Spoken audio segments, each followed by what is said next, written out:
Bom dia, meus irmãos. Nós vamos iniciar a nossa aula. Nós estamos tratando aí de alguns assuntos importantes para a vida da igreja. O pastor Nilson falou aqui no primeiro domingo sobre fofoca, combatendo a fofoca da igreja.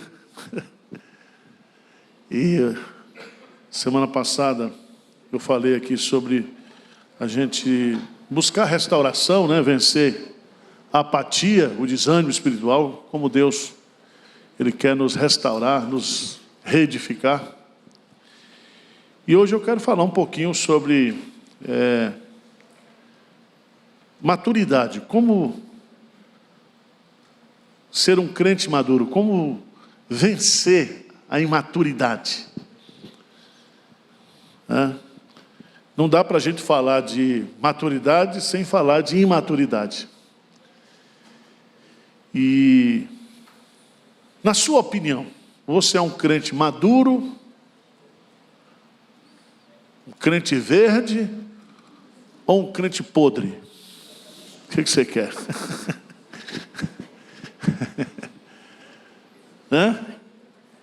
Crente maduro. Tem muita gente que se acha madura, mas de maturidade não tem absolutamente o quê? Nada. Existe uma palavra no grego para maduro, a palavra teleios no grego, significa maturidade. A linguagem não é nem maturidade, é perfeição. Abra sua Bíblia, por favor, lá em 2 Timóteo,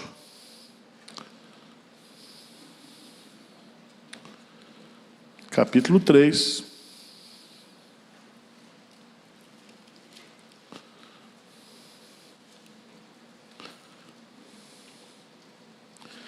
Diz assim, no versículo 16 e 17, diz assim: toda a Escritura, ela é o quê? Inspirada por Deus e útil para o ensino, para a repreensão, para a correção, para a educação na justiça. Versículo 17, vamos ler juntos? A fim de que o homem de Deus seja perfeito e perfeitamente habilitado. Então, troca essa palavra perfeito pela palavra maduro. Ou seja, aquela pessoa que atingiu maturidade. Não é perfeito no sentido de não ter defeitos, de não ter mais pecados. Isso não existe. Certo? A perfeição é só com a glorificação, quando você estará livre não somente do poder, mas também da presença do pecado. Então a ideia aqui é maturidade. Então Paulo está dizendo aqui que a Bíblia é o instrumento, a ferramenta que Deus usa. Para quê? Para nos ensinar, para nos repreender, para nos corrigir, para nos educar. Com que propósito? A fim de que o homem de Deus, aqui qualquer pessoa crente, seja perfeito, seja maduro, e maduro também, perfeitamente, ou seja, que ele tenha capacidade para toda boa obra. Para ele produzir toda boa obra, ele tem que ser uma pessoa o quê? Madura. Eu copiei aqui, vou falar isso no Sermão das 11, mas o que é uma pessoa madura? Pessoas maduras, elas conhecem a si próprio, aceitam-se, e são elas mesmas em qualquer o quê? Situação. Quais são as marcas de uma pessoa madura, à luz da palavra de Deus? São pessoas conscientes acerca das suas virtudes e dos seus defeitos. Em outras palavras, são pessoas o quê? Humildes. Então, quando você é humilde e você é feio, a pessoa diz assim, você é feio. Aí você não fica zangado, porque você sabe que você é feio mesmo. Deu para entender? Então a pessoa madura Não está preocupado com o que o outro acha dele. Pessoa madura fala a verdade em amor. A pessoa madura, ela é cooperativa e não competitiva. A pessoa madura, e eu estou falando de crentes, são aqueles que servem mais do que são requeridas. A pessoa madura sempre caminha mais, 1 milha, 2 milhas. Nunca se limita a fazer apenas aquilo que é para fazer. Uma pessoa madura também sabe reagir às críticas e também aos elogios. Porque as críticas estragam, mas os elogios são piores. Porque se você não tiver maturidade para ser elogiado, você... Mas uma das coisas que eu acho fantástica sobre maturidade na Bíblia é que maturidade significa que a pessoa sempre é ensinável. A pessoa madura, ela nunca diz, atingi o topo, sou o cara. Ele sempre entende e reconhece que ele não sabe tudo e que ele precisa aprender. Mas eu quero escolher um texto aqui, eu escolhi um texto para a gente tratar desse assunto, através de uma exposição bíblica. Hebreus capítulo 5, Hebreus capítulo 5, a partir do verso 11.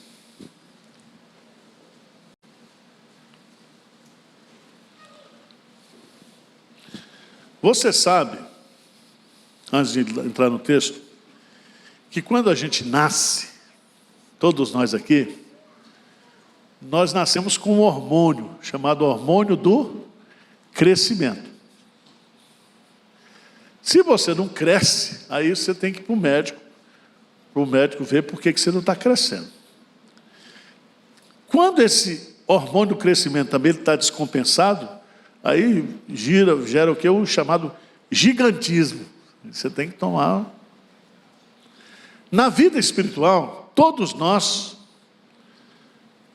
nascemos espiritualmente e somos bebês o quê? Espirituais. Mas a Bíblia diz que nós não devemos viver a vida toda como um bebê. Nós temos o quê? Que crescer. Pedro diz assim, crescei na graça e no conhecimento. Vamos ler esse texto de Hebreus, que ele vai nos dar algumas lições interessantes. 5:11, a esse respeito temos muitas coisas que dizer e difíceis de explicar, porquanto vos tendes tornado o quê? Tardios em ouvir. Pois com efeito, quando devíeis ser mestres, atendendo ao tempo decorrido, tendes novamente necessidade de alguém que vos ensine de novo quais são os princípios elementares dos oráculos de Deus. Assim vos tornastes como necessitados de leite e não de alimento sólido. Ora, todo aquele que se alimenta de leite é inexperiente na palavra da justiça, porque é criança. Mas o alimento sólido é para os adultos, para aqueles que pela prática têm as suas faculdades exercitadas para discernir não somente o bem, mas também o quê? O mal. O mal. Pedro, veja lá na sua primeira carta, 1 de Pedro, capítulo 2. 1 de Pedro, capítulo 2.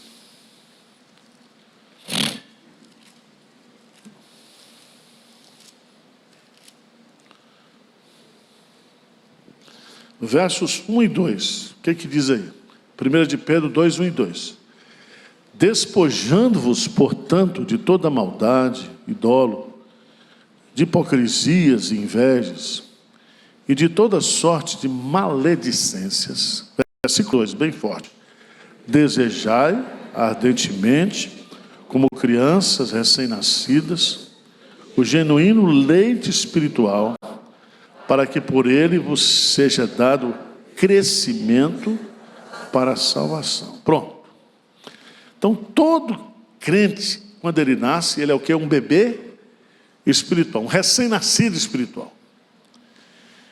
E todo recém-nascido precisa tomar um leite, um alimento espiritual. E diz o texto aqui, na tradução, que esse genuíno leite espiritual é justamente a palavra de Deus. A palavra de Deus. Certo? A palavra de Deus é esse leite genuíno que o crente novo precisa tomar, beber, comer, para que ele possa ser alimentado e nutrido espiritualmente, e através dessa nutrição ele possa o quê? Crescer. Crescer. Está no texto ou não está isso aí? Desejai o quê? Ardentemente. Por que desejar ardentemente? Quando uma criança nasce e ela quer mamar, o que ela faz? Chora, grita, esperneia. Desejar ardentemente é isso aí. Ele está usando a metáfora. Então, um crente realmente recém-nascido, ele quer Bíblia. Ele quer ler Bíblia. Ele compra uma Bíblia desse tamanho. Ele risca a Bíblia toda. Não é assim? Ele quer falar de Jesus para todo mundo. Crente novo é assim.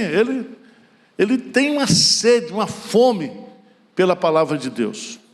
Agora vamos ver lá em Hebreus quais são os sintomas da imaturidade.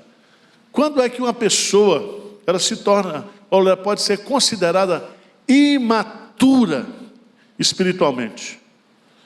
Primeiro lugar, primeiro sintoma da imaturidade está no versículo 11 de Hebreus capítulo 5. Diz assim: a esse respeito, temos muitas coisas que dizer e difíceis de explicar, porquanto vos tendes tornado o quê? Tardios em ouvir. Veja que o autor da carta aos Hebreus, ele está dizendo: eu tenho muita coisa para ensinar vocês sobre o sacerdócio de Cristo, que é o tema que ele está usando aqui. Mas vocês, meus ouvintes, meus leitores, vocês se tornaram tardios em ouvir. A palavra tardio aqui significa tolo, devagar. É tipo uma doença que causa uma espécie assim de entorpecimento. O cara não quer o quê? Aprender. Ele tem preguiça, ele não quer. Tá bom? Um crente, por exemplo, que não vem para a escola dominical. Por que o crente não vem para a escola dominical? Porque a escola dominical é o lugar que a gente aprende a Bíblia, é ou não é? A gente estuda a Bíblia. Mas o cara diz: eu já sei tudo. Ou então ele diz: eu não vou orar não, porque eu mesmo, eu sou um... Agora eu tenho um autodidata, né? Eu tenho um médico amigo meu, ele disse: pastor Arivaldo, está difícil ser médico hoje, porque quando o cara chega nos consultórios, você pergunta para o cara, ele já sabe tudo. Ele já leu no Google. Então as pessoas estão assim, elas estão achando que sabem, mas não sabem. E é tão interessante essa expressão aqui, porque ele vai dizer que a pessoa, ela é, porquanto vos tendes tornado, vocês não eram, mas vocês se tornaram tardios em ouvir. Vocês não querem ouvir, vocês não querem aprender. Vocês deixaram de ser ensináveis. Agora, esse é o grande problema. Ele diz aqui, há muita gente na igreja hoje que não quer ouvir e nem o quê? Aprender. A escola dominical hoje, tem muita igreja presbiteriana que está fechando a escola dominical. Não é somente por causa da preguiça de aprender, é por causa da preguiça do pastor. E um pastor preguiçoso arruma um bando de presbítero preguiçoso também. Aí forma a corja dos preguiçosos. Porque se a liderança senta, a igreja deita. Eu tenho que ficar aqui dando pancada em vocês todo domingo, senão vocês dormem e eu durmo também. Hoje mesmo, para vir para a igreja, eu falei, para que eu vou para a igreja hoje? Errei até a roupa.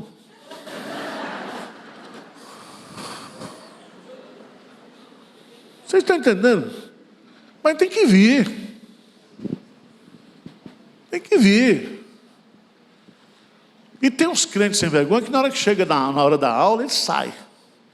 Eu nunca vi crente com bexiga tão frouxa como na hora da escola dominical. Vai fazer xixi assim lá adiante.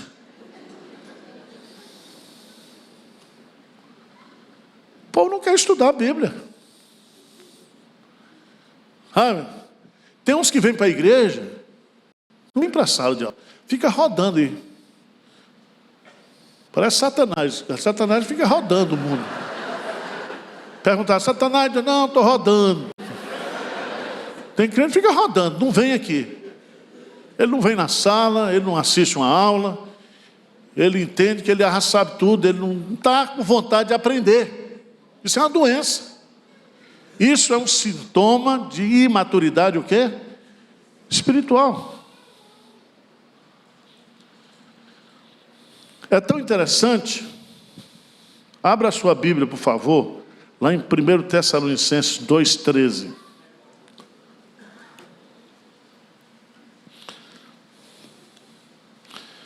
1 Tessalonicenses 2,13.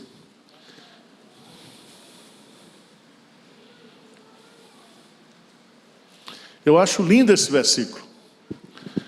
O que diz aí? Outra razão ainda temos nós para incessantemente dar graças a Deus. É que tendo vós recebido a palavra que de nós ouviste, que é de Deus, veja o versículo, acolhestes, não como palavra de homens, e sim como em verdade é a palavra de quê? De Deus, a qual é operosa. Então, quando você vem para a igreja e você ouve uma pregação, um estudo, e a palavra cai no seu coração, você sai daqui fortificado, é ou não? É assim. Pastor Hernandes aqui, quando ele vai pregar, tem um sermão dele que eu já ouvi 10 vezes. Mas eu gosto. Eu ainda choro. Entendeu? Porque a palavra de Deus, toda vez que ela é pregada, e você ataca o seu coração para colher a Bíblia, seu coração está aberto, como um solo preparado, isso vai o que? Alimentar o seu coração. Então, um crente maturo é um crente que tem apatia com a palavra de Deus. Segundo lugar, se ele tem apatia para aprender, ele tem apatia também para o quê? Ensinar. Veja no versículo 12, lê comigo. Hebreus 5,12. Pois, com efeito, quando devias ser o quê? Mestres. Atendendo ao tempo decorrido, tendes novamente necessidade de alguém que vos ensine de novo quais são os princípios elementares dos oráculos de Deus. Assim vos tornaste como necessitados de leite e não de alimento o quê? Sólido. Então veja bem, tem crente que pelo tempo que é crente, se tivesse aprendendo a Bíblia, já devia ser o quê? Mestre. Quer ser mestre? Ensinar.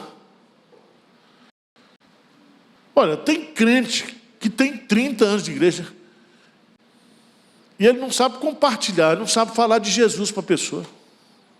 Não sabe nem explicar o plano da salvação, que o cara é pecador, que como pecador ele não pode produzir a sua salvação, mas que Jesus Cristo veio e morreu na cruz. É muito interessante isso, porque, em outras palavras, todo cristão deveria ser um professor. Todo cristão que aprende, ele compartilha.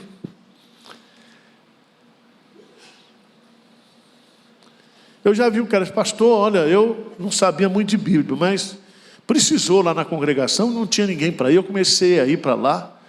Aí para ensinar eu tive que estudar. E para ensinar eu tive que aprender. E é assim mesmo, a gente só ensina se a gente o quê? Aprende. O pior é quando as pessoas na igreja, elas querem ensinar sem saber. Eu já tive que dizer para alguns irmãos aqui na igreja, o irmão disse, pastor, o meu dom é ensinar. Eu quero ensinar. Eu falei, meu irmão, você quer ensinar, mas ninguém quer ouvir você. Isso é muito bruto. Você quer ensinar? Prepare-se. A Bíblia fala que aquele que ensina, esmere-os no fazer. Ou seja, tem que se dedicar. É tão interessante esse texto.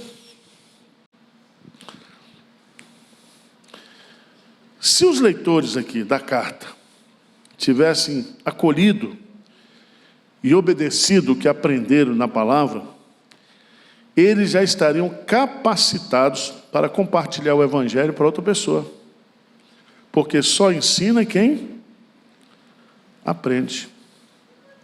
Mas veja o que ele diz aí.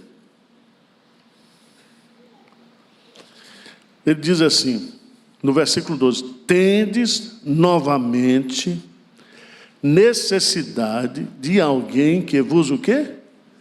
Ensine.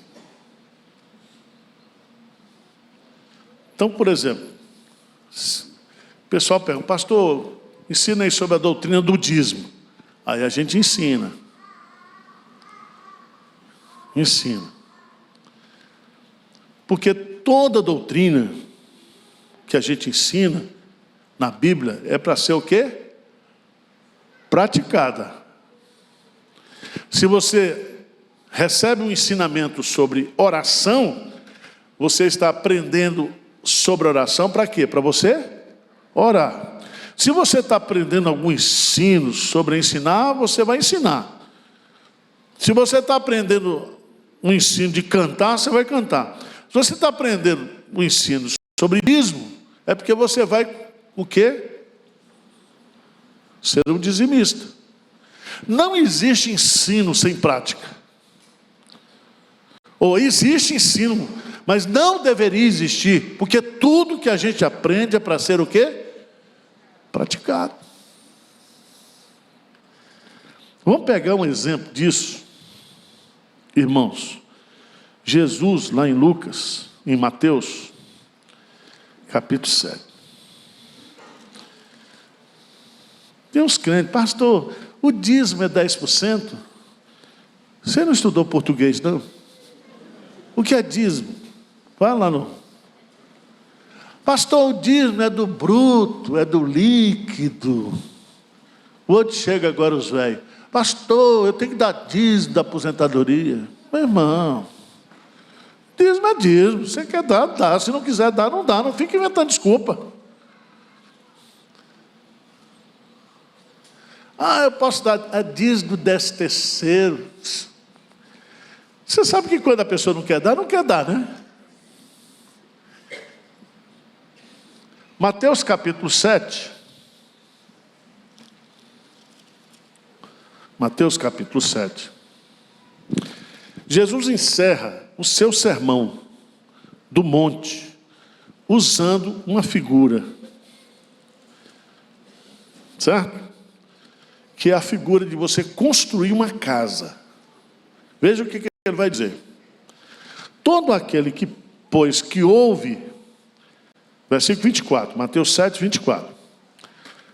Pois todo aquele que ouve estas minhas palavras e as ouve e as repete, ouve e as pratica, será comparado a um homem prudente que edificou a sua casa sobre a...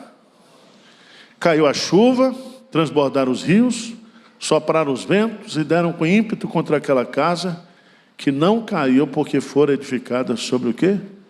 Sobre a rocha. Então veja bem, um crente que aprende e pratica, ele é comparado a uma casa que está fincada numa rocha.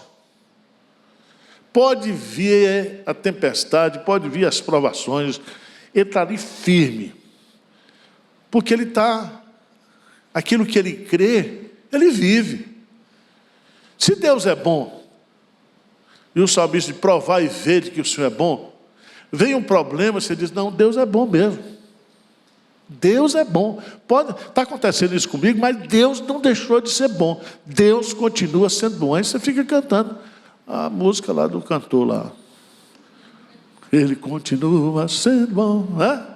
Ele continua sendo Deus, não importa. Agora, veja o que Jesus diz.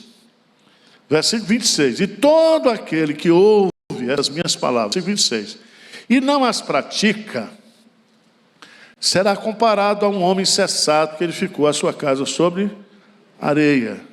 Caiu a chuva, transbordaram o rio, sopraram os ventos, deram com ímpeto contra aquela casa, e ela desabou, sendo grande o que? A sua ruína.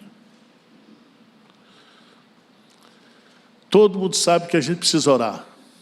Sabe ou não sabe? E você sabe que o que sustenta o crente na hora do pega para capar é a oração, é ou não é? Quando você está sendo provado, quando você está sendo tentado, o que Jesus diz? Vigiai e orai para não cair, hein? Então, se você aprende, a sua firmeza, irmãos, a nossa firmeza espiritual é quando a gente põe em prática aquilo que a gente aprende. Por isso que Jesus vai encerrar o Sermão do Monte, e ele está falando justamente sobre aquela confissão falsa. Versículo 21 do capítulo 7. Nem todo o que me diz Senhor, Senhor, entrará no reino dos céus.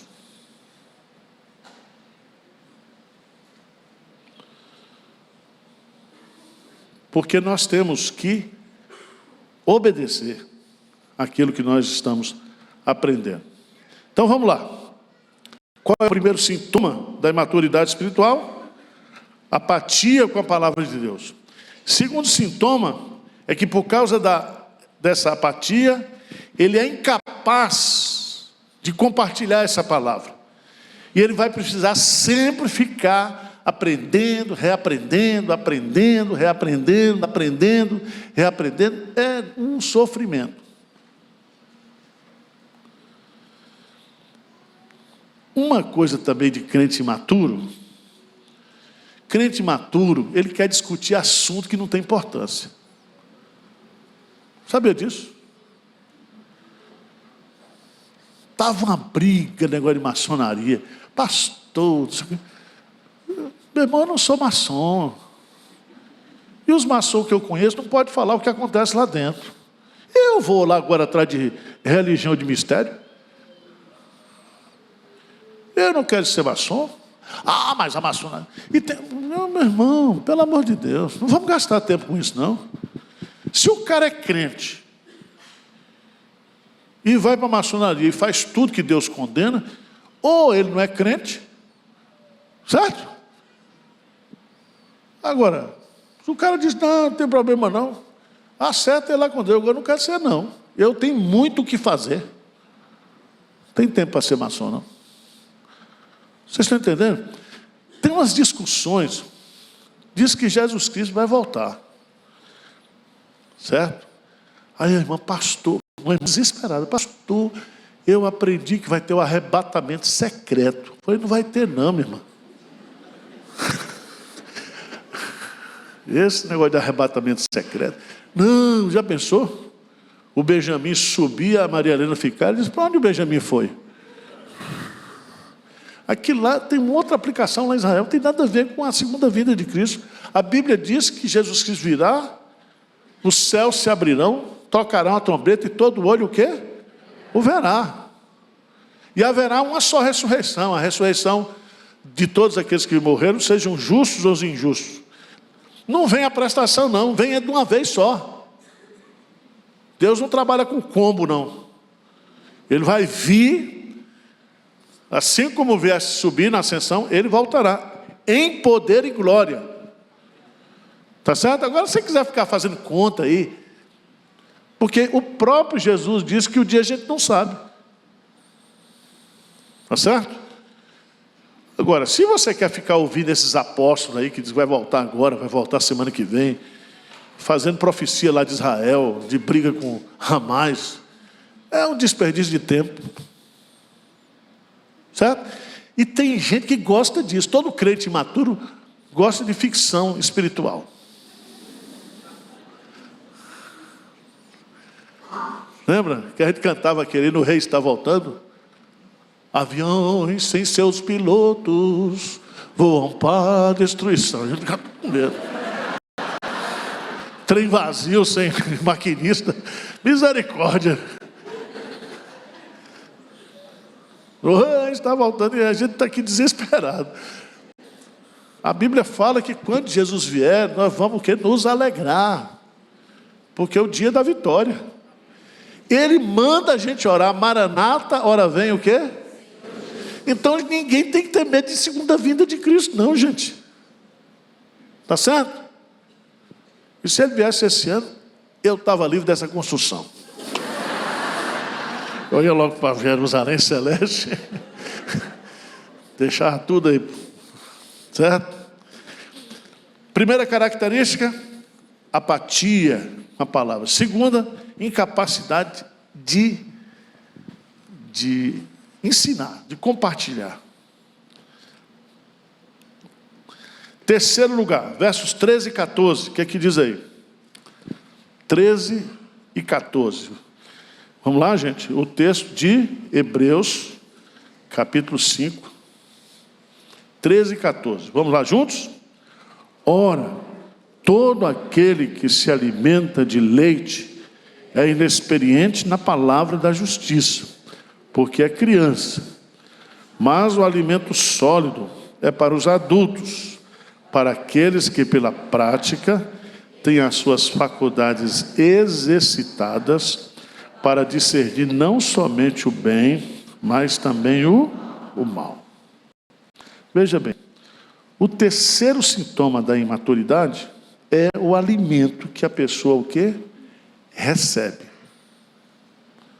Pelo alimento que ela come, você sabe que ela é criança ou que se ela é o quê? Adulta. E o autor aqui está fazendo uma comparação. Ele faz um contraste entre os dois tipos de crentes. Os crentes crianças, que se alimentam de leite espiritual e são desprovidos de discernimento bíblico e teológico. Em outras palavras, eles precisam ser ensinados diariamente. Abra a sua Bíblia, por favor. 1 Coríntios 14, versículo 20.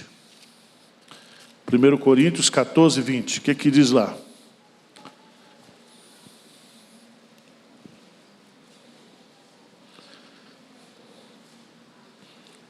O que que diz? Irmãos, não sejais meninos no juízo, mas na malícia sim, sede crianças. Quanto ao juízo, sede homens o quê?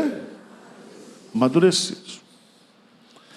Aí não vai, esse texto vai nos ensinar sobre os dons espirituais. Eu quero mostrar aqui esse contraste. Crente maduro e crente imaturo. É muito interessante que quando ele fala de crente maduro aqui, crente adulto, ele fala de crentes adultos que comem alimento sólido e possuem discernimento espiritual. E como é que a pessoa ganha esse chamado discernimento espiritual? Vamos ver no que ele vai responder no texto de Hebreus 5. Mas o alimento sólido é para os adultos, para aqueles que pela o quê? Prática.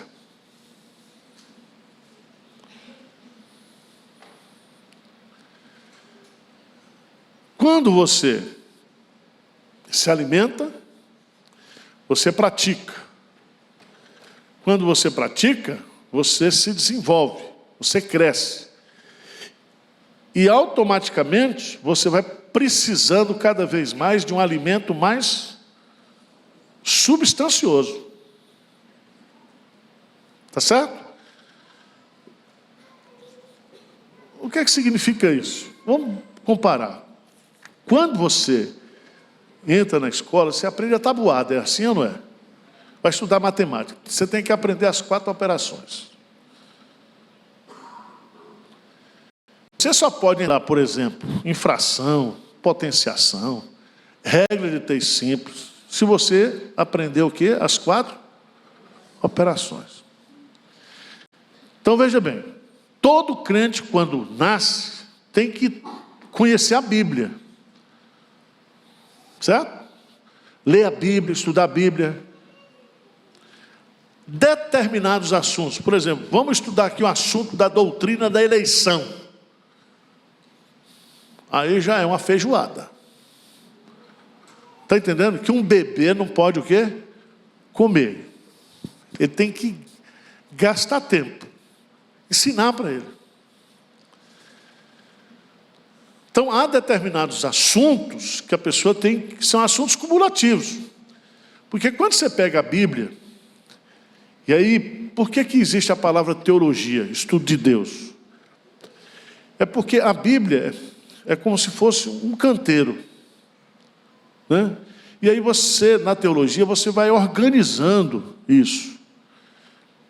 Então, quando você vai falar sobre pecado, aí você vai pegar todo o ensino de pecado, de Gênesis a Apocalipse.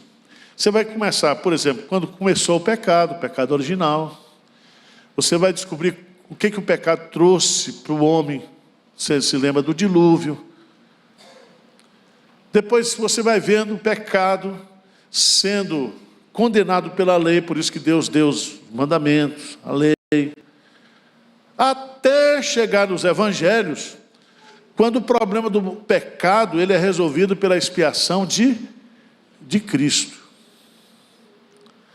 Aí depois da expiação de Cristo, você é uma nova criatura, você é regenerado, você vai estudar essa doutrina do pecado na sua luta pelo processo de santificação. Então tudo é você está estudando, está tendo uma visão do pecado desde a origem até o dia da volta de Cristo, onde o pecado não mais o que existirá. Vocês estão entendendo o que eu estou dizendo? Então, a teologia sistematiza o estudo de Deus, o estudo do homem, o estudo da salvação, o estudo da igreja. Então, a teologia, ela sistematiza o ensino, o conteúdo da palavra de Deus. E aí, você para ter conhecimento da teologia, daquilo que é a feijoada, você já tem que ter bebido o quê? O leite, que é o conhecimento da palavra de Deus. Por exemplo, todo mundo que entende um pouquinho de pedagogia, de ensino e aprendizagem, sabe que uma criança, quando nasce, ela tem que ir para a alfabetização, é ou não é? Lá na alfabetização, ela vai ganhar um quadro de referência sobre a língua. Ela vai aprender o quê? O alfabeto, a diferença de vogal e consoante. Não é isso? Ela vai aprendendo e vai crescendo no aprendizado. Depois, ela vai aprender a parte da sintaxe, da coordenação. E aí vai, aquela parte mais chata. Mas vai, tem que aprender. Então, por exemplo, aqui na igreja, vamos pegar aqui na igreja, o departamento infantil, uma criança fica ali, o que ela vai aprender? Ela vai aprender sobre a criação em Gênesis, sobre o pecado, vai aprender as histórias bíblicas de Noé e tal. E vai aprender, aí ela vai criar aquilo que em pedagogia chama um quadro de referência. Quadro de referência. Então, quando essa criança, ela chega aqui, e eu, pastor, vou pregar, e eu falo, por exemplo, de Noé, o que ela já tem? Uma referência. Vocês estão entendendo o que eu estou dizendo ou não? Então, para aprender, tem que ter uma base. Então, o sujeito precisa conhecer a Bíblia, ler, saber que tem 66 livros, o que é Antigo Testamento, Novo Testamento, conhecer as histórias bíblicas, saber o mínimo as divisões, né? O Pentateuco, os livros históricos, tá certo? Os livros poéticos, profetas maiores, profetas menores, evangelho. Tem que ter esse quadro de referência para depois entrar o que? Na feijoada, no ensino. Então, o que o autor está colocando aqui é justamente isso. O crente adulto que come o alimento sólido, ele possui o que? Discernimento espiritual. É a capacidade de discernir entre o mal e o bem. E isso é fruto da obediência da palavra de Deus que ele conhece. Em síntese, o que o autor está colocando aqui em Efésios, em Hebreus, é incitar os seus leitores a progredir no conhecimento espiritual a partir do conhecimento que dá palavra de Deus. Mas não somente o conhecimento, a prática da palavra de Deus. Vocês estão entendendo ou não? Vamos lá. No capítulo 6, versos de 1 a 3, vamos ler juntos? Hebreus 6, de 1 a 3. O que ele diz? Por isso, pondo de parte os princípios elementares da doutrina de Cristo, deixemos-o levar para o que é perfeito, não lançando de novo a base do arrependimento de obras mortas e da fé em Deus, o ensino de batismo, da imposição de mãos, da ressurreição dos mortos e do juízo eterno. Isso faremos o quê? Em outras palavras, o autor está dizendo o seguinte: vamos colocar isso à parte, porque isso aqui é o básico. Essas doutrinas aqui, todo crente tem que saber. E vamos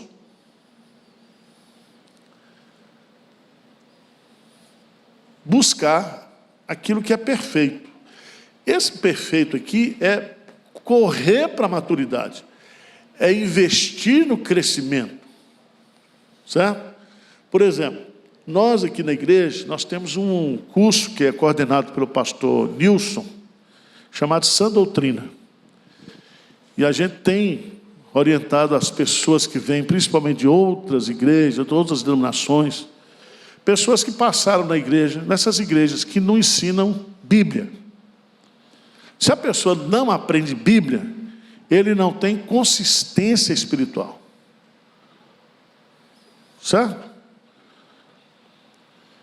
Então, ele precisa conhecer.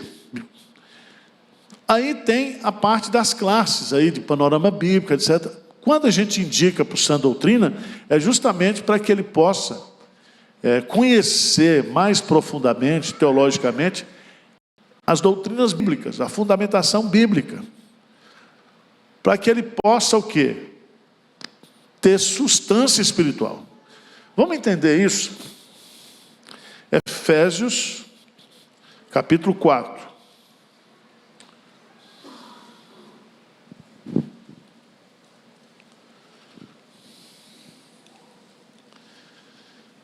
É o nosso tema desse ano aqui, cresçamos em tudo.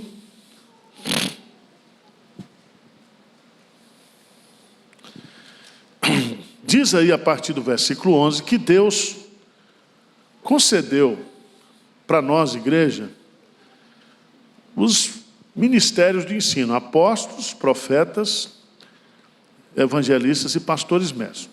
Apóstolos e profetas não existem mais. Nós temos agora os evangelistas e os pastores mestres. Com que propósito? Com vistas ao o quê? Aperfeiçoamento dos santos. A palavra aperfeiçoamento é a palavra teleios, a base. É o aperfeiçoar, é o amadurecimento dos crentes. Para quê? Para o desempenho do seu o quê? Serviço. Você cresce, aprende, amadurece, e aí você vai desempenhar com mais eficiência o seu serviço. Terceiro propósito, qual é? Para a edificação do corpo de Cristo. Para que a nossa igreja seja uma igreja onde a gente vai aprendendo junto, a gente vai compartilhando junto, e a gente vai se tornando um corpo que cresce, que se edifica. Veja aí, versículo 13. Até que todos cheguemos à unidade da fé e do pleno conhecimento do Filho de Deus, à perfeita varonilidade, à medida da estatura da plenitude, o quê? De Cristo. Esse é só o projeto de Deus para nós. É sermos conformados à imagem, o quê? De Jesus. Esse é o propósito final. Então, se você já alcançou isso, você está formado. Não precisa vir mais para a igreja. Você agora já alcançou a perfeita varonilidade, você já é agora um exemplar de Cristo. Então, você não precisa vir. Mas enquanto você não chegar lá, você tem que aprender. Agora, veja, gente, versículo 14. Veja esse versículo 14. O que é que diz? Para que não mais sejamos como meninos, não é nem criança mais, agitados de um lado para outro e levados ao redor por todo o vento pela artimanha dos homens, pela astúcia dos que induzem ao erro. Versículo do ano. Mas seguindo a verdade em amor, cresçamos em tudo naquele que é de quem todo o corpo, bem ajustado e consolidado, pelo auxílio de toda junta, segundo a sua justa cooperação de cada parte, efetua o seu próprio aumento para edificação de si mesmo em amor. Significa que nós crescemos, amadurecemos, nos edificamos uns aos outros a partir do crescimento e da prática da palavra de Deus. Está entendendo como é que é? Então, se a igreja de Pinheiro começar a inventar muita campanha, muita coisa aqui, e deixar de pregar a palavra, procure outra igreja. Porque onde a palavra de Deus não estiver sendo pregada, ali não é igreja. Não vá lá não. Tá certo? Porque a palavra de Deus, nós já lemos aqui, ela é útil para o nosso ensino, para a nossa correção, para a nossa repreensão, a fim de que o homem de Deus seja perfeito e perfeitamente habilitado. Então a gente é amadurecido como pessoa, como cristão, a gente é amadurecido na capacitação para servir a Deus pelo conhecimento e pela transformação do poder da palavra.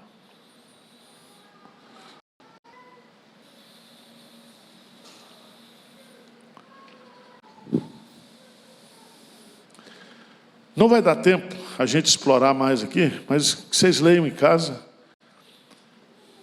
porque o texto é bastante rico. Vai falar a partir do versículo 4 até o versículo 6. Olhe para o exemplo daquelas pessoas que caíram. E eles caíram porque eles viveram na igreja, tiveram a chance de conhecer a palavra de Deus, experimentar até das bênçãos de Deus, mas nunca foram convertidas. Nunca foram convertidas. E é impossível que alguém seja salvo se essa pessoa rejeita a salvação que está em Cristo Jesus, a fé salvadora. Então está na igreja, muita gente, todo mundo aqui, quem é crente velho sabe, muita gente que passou na igreja está fora da igreja hoje, até blasfemando. Aí você pergunta, como é que é isso? Pastor, tem ex-crente? Não, não tem ex-crente não. Esse desgramado era crente falso. Porque o verdadeiro crente, ele pode passar por uma crise, ele pode passar por um deserto espiritual, mas ele nunca perde a sua fé. Amém? Passa por crise, todo crente passa por crise. Certo? Agora, se a crise estiver demorando demais também, você tem que vir para o culto de oração. A madrugada de oração, que é o culto dos desesperados. O recado está dado. Maturidade pela palavra de Deus. Amém? Vamos ficar de pé. Vamos encerrar orando.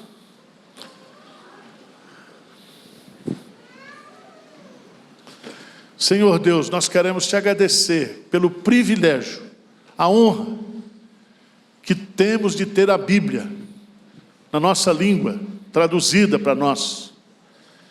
Acesso aos textos originais, para que a gente possa estudar, aprender da Tua palavra, mas não somente isso, Senhor.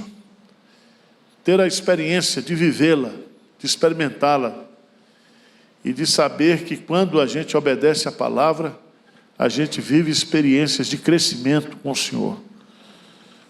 Coisas extraordinárias acontecem quando nós obedecemos aquilo que o Senhor nos ensina na sua palavra. Pai, tira a soberba do nosso coração e que nós sempre estejamos prontos para ouvir a Tua palavra, para aprender da Tua palavra.